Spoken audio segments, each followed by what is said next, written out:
बच्चों, हम बात कर रहे हैं कंपनी के वित्तीय विवरणों की और पिछले वीडियो में हमने आपकी पाठ्य पुस्तक के सभी उदाहरणों को हल कर लिया था।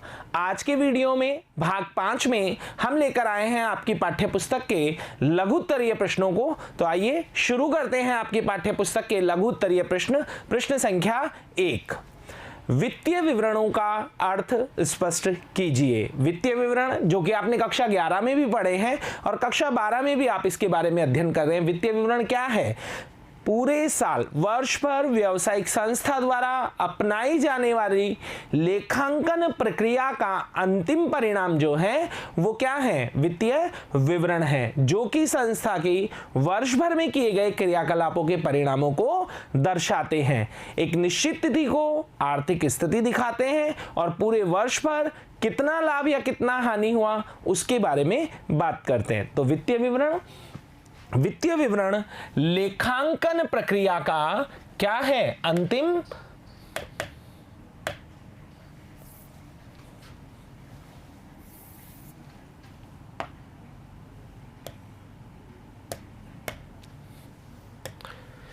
वित्तीय विवरण लेखांकन प्रक्रिया का अंतिम उत्पाद होते हैं, अर्थात वर्ष भर अपनाई गई लेखांकन प्रक्रिया का परिणाम होते हैं। ये वर्ष भर के लिए वित्तीय परिणाम बताते हैं और किसी एक निश्चित तिथि को वित्तीय स्थिति को बताते हैं या दर्शाते हैं, जो प्रत्येक संस्थान द्वारा हित रखने वाले पक्षकारों को सूचना देने के लिए तैयार किए जाते हैं। वित्तीय विवरण क्यों तैयार किए जाते हैं?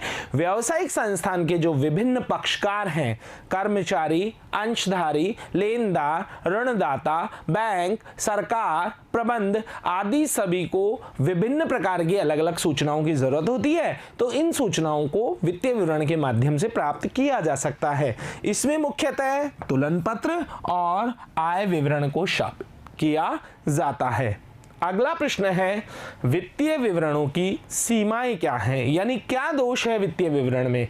तो वित्तीय विवरण की सीमाओं के अध्ययन में हमने मुख्य तौर पर पढ़ा था कि ये वर्तमान स्थिति को ना बताकर ऐतिहासिक परिणामों को बताते हैं। जो घटनाएं घट चुकी है उनका लेखांकन इसमें किया जाता है। साथ ही साथ ये पक्षपाती होते हैं, यानी कि तैयार करने वाले व्यक्ति लेखाकार की व्यक्तिगत सोच से प्रभावित होते हैं। वर्तमान स्थिति को नहीं, केवल ऐतिहासिक परिणाम बताएंगे और साथ ही साथ पक्षपाती। क्यों होंगे पक्षपाती? क्योंकि तैयार करने वाले व्यक्ति की व्यक्तिगत सोच से वित्तीय विवरणों पर कुछ हद तक प्रभाव पड़ता है। अगला प्रश्न है, वित्तीय विवरणों के किन्हीं 3 उद्देश्यों की सूची बनाइए, यानी कि आपको वित्तीय विवरण के 3 उद्देश्य बताने हैं। तो सबसे मुख्य उद्देश्य जो इसका है वो है व्यवसाय की अर्जन क्षमता की सूचना उपलब्ध कराना। वित्तीय विवरणों का सबसे मुख्य उद्देश्य अपने पक्षकारों को निर्णय लेने के लिए सूचना उपलब्ध कराना है। तो ये व्यवसाय की अर्जन क्षमता की सूचना उपलब्ध कराता है। साथ ही साथ प्रबंध की प्रभावशीलता का मूल्यांकन। किसी भी संस्था के वित्तीय विवरणों को देखकर आप उसकी प्रबंध व्यवस्था का मूल्यांकन कर सकते हैं कि वास्तव में किस तरह की प्रबंध व्यवस्था यहां पर क्रियाशील है। रोकड़ प्रवाह के संदर्भ में सूचना। कंपनी अधिनियम 2013 में कुछ कंपनियों के लिए अपने वित्तीय विवरण में रोकड़ प्रवाह विवरण बनाना अनिवार्य किया है। तो वास्तव में उन कंपनियों के वित्तीय विवरण को देखने से संस्था को यह पता लगता है, जो पक्षकार हैं उनको यह पता लगता है कि वर्ष भर के दौरान कितना रोकड़ का अंतर्गमन हुआ, यानी कि कितना कैश का इनफ्लो हुआ और वर्ष भर के दौरान कितना कैश का आउटफ्लो हुआ। तो वित्तीय विवरण रोकड़ प्रवाह विवरण को भी स्पष्ट करते हैं। वित्तीय विवरण का अगला प्रश्न है, वित्तीय विवरणों का निम्नलिखित के लिए महत्व बताइए। इन 4 पक्षकारों के लिए आपको वित्तीय विवरण का महत्व बताना है और ये पक्षकार कौन कौन है? अंशधारक, लेनदार, सरकार, निवेशक। ये आप पहले ही पढ़ चुके हैं कि वित्तीय विवरण प्रत्येक पक्षकार के लिए उपयोगी है, क्योंकि वे सूचनाएं उपलब्ध कराते हैं जो उन पक्षकारों को चाहिए होती है और हर पक्षकार का अपना अपना अलग अलग हित होता है और उनके द्वारा चाही गई सूचनाएं भी अलग अलग होती है। तो सबसे पहले बात करते हैं अंशधारक। अंशधारक कौन है? अंशधारक है जिसने निगम में राशि विनियोग कर कर अंशों को क्रय किया है। तो वो हमेशा ये जानना चाहेगा कि संस्था या निगम की लाभार्जन क्षमता कैसी है, संस्था का भविष्य आने वाले समय में कैसा होगा। यदि उसे वित्तीय विवरणों के अध्ययन से ये पता लग जाए कि आने वाला समय कंपनी के लिए घातक हो सकता है, कुल मिलाकर संस्था को हानि हो सकती है, संस्था दिवालिया हो सकती है, तो वो हो सकता है अपने विनियोगों को विक्रय करने का निर्णय ले ले। तो ये सुविधा उसे किससे प्राप्त होगी? वित्तीय विवरणों से। वित्तीय विवरण अंशधारक को कंपनी की लाभार्जन क्षमता व शोधन क्षमता की जानकारी देते हैं। लाभार्जन क्षमता मतलब लाभ कमाने की क्षमता और शोधन क्षमता का मतलब दायित्वों को चुकाने की क्षमता, जिससे वह अपने विनियोगों को सतत बनाए रखने या उन्हें विक्रय करने का निर्णय ले सकता है। यानी वित्तीय विवरणों का अध्ययन करने के बाद वो इस निर्णय पर पहुंच सकता है कि वो अपने विनियोगों को संस्था के साथ जारी रखे या फिर अपने विनियोगों का विक्रय कर दे।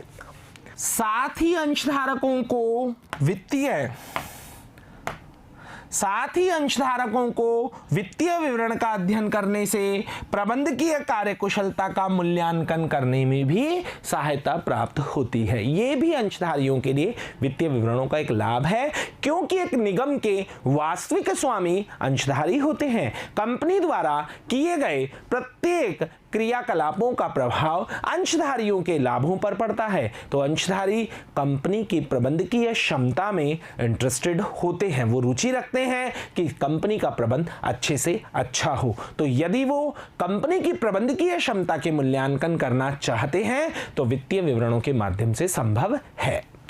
अगला पक्षकार है लेनदार। लेनदार कौन होते हैं? लेनदार वे व्यक्ति होते हैं जिन्होंने निगम या कंपनी को उधार सेवा या माल का विक्रय किया है या भविष्य में करने वाले हैं। उधार माल का विक्रय, अपनी राशि की सुरक्षा। लेनदार वे व्यक्ति होते हैं जिन्होंने कंपनी को उधार माल या सेवा का विक्रय किया है और वे क्या चाहेंगे? वे अपनी राशि की सुरक्षा तथा उसे वसूल करने की संभावना दोनों ही चाहेंगे, यानी कि उनकी राशि सुरक्षित रहे और भविष्य में सही समय पर प्राप्त हो जाए। ये दोनों ही बातें वो वित्तीय विवरणों का अध्ययन कर कर मालूम कर सकते हैं। साथ ही साथ जो नए लेनदार से मतलब जिनसे अब तक तो निगम ने कोई माल क्रय नहीं किया, लेकिन आने वाले समय में संस्थान उनसे माल क्रय करना चाहता है और उधार क्रय करना चाहता है, तो यदि उन व्यक्तियों को, उन लेनदारों को, उन नए लेनदारों को यदि कंपनी से व्यवहार करना है और वे इस बारे में जानना चाहते हैं व्यवहार करने से पहले कि कंपनी के द्वारा उधार क्रय की गई राशि का पैसा समय पर दिया जाएगा या नहीं दिया जाएगा, तो कुछ हद तक वो कंपनी के वित्तीय विवरणों को देखकर, उनके पिछले परिणामों को देखकर इस संबंध में निर्णय ले सकते हैं। अगला पक्षकार है सरकार। सरकार पर मुख्य जिम्मेदारी होती है कि सभी का समान विकास करे, सभी को विभिन्न प्रकार की सुविधाएं उपलब्ध कराएं और सरकार की राजस्व का मुख्य जो साधन है वो है उद्योग, फर्में। इन्हीं के लिए अगर वित्तीय विवरण सकल घरेलू उत्पादन, राष्ट्रीय आय, औद्योगिक विकास आदि की गणना में सहायक होते हैं, क्योंकि इन्हीं का देश की अर्थव्यवस्था में मुख्य तौर पर योगदान होता है। तो इनके वित्तीय विवरणों को देखकर सरकार को इन सब चीजों की गणना करने में सहायता मिलती है, आसानी होती है। साथ ही साथ सरकार सामाजिक समस्याओं, बेरोजगारी, गरीबी आदि विभिन्न के लिए योजना इनका अध्ययन कर बना सकती है। अगला है निवेशक। निवेशक कौन? जो कंपनी में पैसा लगाना चाहता है। अब उसे अपने निवेश के संबंध में निर्णय लेना है कि वो कंपनी में या निगम में पैसा लगाए या ना लगाए। तो यह निर्णय वो किस माध्यम से ले सकता है? कंपनी के या निगम के पिछले वर्षों के वित्तीय विवरणों को देखकर इस संबंध में वो निर्णय ले सकता है। तो यहां अगर बात की जाए तो वित्तीय विवरण निवेशक को निवेश निर्णय लेने में सहायता देते हैं, अर्थात वित्तीय विवरण का अध्ययन कर निवेशक निर्णय कर सकते हैं कि वे किसी निगम के अंशों में विनियोग करें या ना करें। अगला प्रश्न है प्रश्न संख्या 5। एक कंपनी के तुलन पत्र में निम्नलिखित मदों को आप किस प्रकार दर्शाएंगे? हमने कंपनी के तुलन पत्र का ढंग से अध्ययन किया है, हर एक मद को देखा है। अब आपको बताना है कि इन मदों को आप किस हेडिंग सब हेडिंग के अंतर्गत दिखाएंगे। तो पहली मद है चालू परिसंपत्तियां रहतिया। तो जैसा आपको पता है कि करंट असेट्स एक मुख्य शीर्षक है और इन्वेंट्री उसके नीचे दूसरा सब जो हेडिंग है उपशीर्षक है। इस उपशीर्षक में क्या क्या शामिल किया जाता है? यदि संस्था एक निर्माणी संस्था है तो निर्मित माल का रहतिया, अर्धनिर्मित माल का रहतिया, कच्चे माल का रहतिया, इसके अलावा फुटकर औजार आदि मदों को शामिल किया जाता है। चालू परिसंपत्तियां या रहतिया। चालू परिसंपत्तियां संपत्ति पक्ष की ओर दिखाया जाने वाला एक मुख्य शीर्षक है। बिल्कुल करंट असेट्स नाम की हम एक हेडिंग लगाते हैं क्योंकि तुलन पत्र में असेट्स को दो ही भागों में बांटा गया है, करंट असेट्स और नॉन करंट असेट्स, जिसके अंतर्गत रहतिया एक उपशीर्षक है और उसके नीचे करंट असेट्स के नीचे इन्वेंट्री नाम की एक सब हेडिंग लगाई जाती है जिसमें किस किस को शामिल किया जाता है? निर्मित माल, अर्धनिर्मित माल, कच्चा माल, फुटकर औजार आदि को शामिल किया जाता है। अगली मद है नोट पर टिप्पणी में दी गई आकस्मिक देयताएं। हम बात कर रहे हैं कंटीजेंट लायबिलिटी। कंटीजेंट लायबिलिटी क्या होती है? आकस्मिक देयताएं, ऐसी देयताएं जो चिट्ठे की तिथि को तो दायित्व नहीं है लेकिन भविष्य में किसी घटना के घटित होने पर वो दायित्व हो सकती हैं और नहीं भी। ऐसी मदों को चिट्ठे के योग में शामिल नहीं किया जाता। क्यों नहीं किया जाता? क्योंकि जिस दिन चिट्ठा बनाया जा रहा है उस दिन इनका दायित्व होना, इनका भुगतान होना निश्चित नहीं है। इन्हें फुटनोट के रूप में ही नीचे दिखाया जाता है। आकस्मिक देयताओं को चिट्ठे के योग में शामिल नहीं किया जाता बल्कि नोट पर दी गई टिप्पणियों में शामिल किया जाता है क्योंकि चिट्ठे की दिनांक को इस दायित्व के भुगतान के संबंध में कोई निश्चितता नहीं है, तो इसे चिट्ठे में शामिल नहीं किया जाता। अगली मद है अंशधारक निधि और उसके अंदर है संचय एवं अधिशेष। हम बात कर रहे हैं समता एवं दायित्व पक्ष में दिखाए जाने वाले मुख्य शीर्षक अंशधारक निधि यानी कि शेयर होल्डर फंड और उसके नीचे जो उपशीर्षक है reserve and surplus. Reserve and surplus में हम बहुत से संचयों को लेते हैं जैसे कि प्रतिभूति प्रीमियम संचय, पूंजी संचय, ऋणपत्र शोधन संचय, पूंजी शोधन संचय, लाभ हानि विवरण का शेष आदि मदों को इसमें शामिल किया जाता है। तो ये एक शीर्षक है और रिजर्व एंड सरप्लस उसका उपशीर्षक है जिसमें काफी सारे संचयों को शामिल किया जाता है। अंशधारक निधि समता एवं दायित्व पक्ष की ओर दिखाया जाने वाला मुख्य शीर्षक है जिसमें संचय एवं आधिक्य एक उपशीर्षक के रूप में शामिल किया जाता है और इसमें पूंजी संचय, प्रतिभूति संचय व अन्य संचयों को शामिल किया जाता है। अगला आता है स्थिर परिसंपत्ति और उसके अंतर्गत अमूर्त परिसंपत्ति। तो नॉन करंट असेट्स में फिक्स्ड असेट्स नाम की हेडिंग लगाई जाती है और उसके अंदर लिखा जाता है इंटेंजिबल असेट्स। अमूर्त संपत्तियां क्या होती हैं? ऐसी संपत्तियां जिन्हें देखा नहीं जा सकता, छुआ नहीं जा सकता, केवल महसूस किया जा सकता है कि वास्तव में ऐसी संपत्तियां संस्था को लाभ पहुंचाती है, जिसका सबसे मुख्य उदाहरण है गुडविल, पेटेंट, ट्रेडमार्क, कॉपीराइट। यानी मैं बात कर रहा हूं ख्याति की, प्रतिलिपि अधिकार की, इसके अलावा एकस्व की। स्थिर परिसंपत्ति संपत्ति पक्ष की ओर गैर चालू संपत्ति यानी नॉन करंट असेट्स के नीचे दिखाया जाता है तथा अमूर्त संपत्ति स्थायी संपत्ति उपशीर्षक के अंतर्गत शामिल किया जाता है। अगला बिंदु है चालू वर्ष के लिए प्रस्तावित लाभांश, यानी ऐसा लाभांश जो प्रस्तावित कर दिया गया है। तो ये 12 माह के अंदर अंदर भुगतान किया जाएगा, इसलिए ये चालू दायित्व शीर्षक के अंतर्गत शॉर्ट टर्म प्रोविजन उप शीर्षक के अंतर्गत दिखाया जाता है। समता एवं दायित्व पक्ष में चालू दायित्व शीर्षक के नीचे अल्पकालीन प्रावधान के नीचे दिखाया जाएगा। क्यों दिखाया जाएगा? क्योंकि इनका भुगतान 12 माह के अंदर अंदर करना होगा। अगला है गैर चालू देयताएं यानी कि नॉन करंट लायबिलिटीज। ये समता एवं दायित्व पक्ष की एक मुख्य शीर्षक की मद है। नॉन करंट लायबिलिटीज के नाम से इन्हें लिखा जाता है और इसमें लॉन्ग टर्म बोरोविंग यानी दीर्घकालीन ऋण, लॉन्ग टर्म अदर बोरोविंग, इसके अलावा लॉन्ग टर्म प्रोविजंस, ऐसी मदों को शामिल किया जाता है जो कि खुद एक उपशीर्षक है।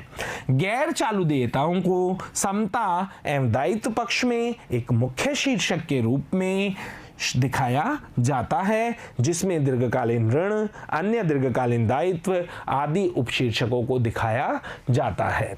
अगला है जो अंतिम है संचयी पूर्वाधिकार अंशों पर बकाया लाभांश। इसके लिए पहले आपको संचयी अधिमान अंशों का मतलब पता होना चाहिए।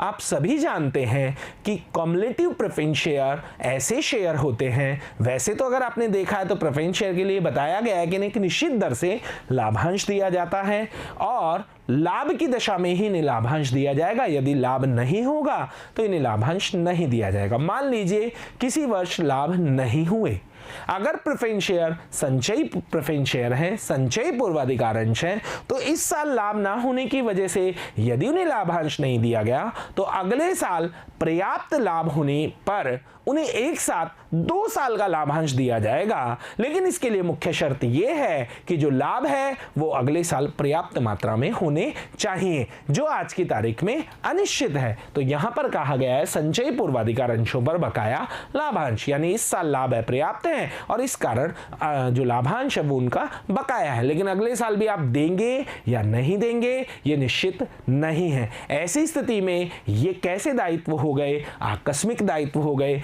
कंटीजेंट लायबिलिटी हो गए। तो इन्हें चिट्ठे के योग में शामिल ना कर फुटनोट के रूप में दिखाया जाएगा। जैसे यदि किसी वर्ष लाभ नहीं है या अपर्याप्त है तो संचयी पूर्वाधिकार अंशों का लाभांश लाभ न होने पर एक साथ चुकाया जाएगा। जैसे आपको बताया कि एक वर्ष अगर पर्याप्त नहीं है तो अगले साल लाभ अगर पर्याप्त होंगे तो इन्हें चुकाया जाएगा, 2 साल होगा, किंतु वर्तमान में इसका चुकाया जाना निश्चित नहीं है, अतः इसे आकस्मिक देयताएं मानते हुए नीचे चिट्ठे में टिप्पणियों के रूप में दिखाया जाएगा। इसी के साथ आपके लघुत्रात्मक प्रश्न पूरे होते हैं। अगले वीडियो में मिलेंगे आपकी पाठ्य पुस्तक के अंकित प्रश्नों के साथ। तब तक के लिए धन्यवाद।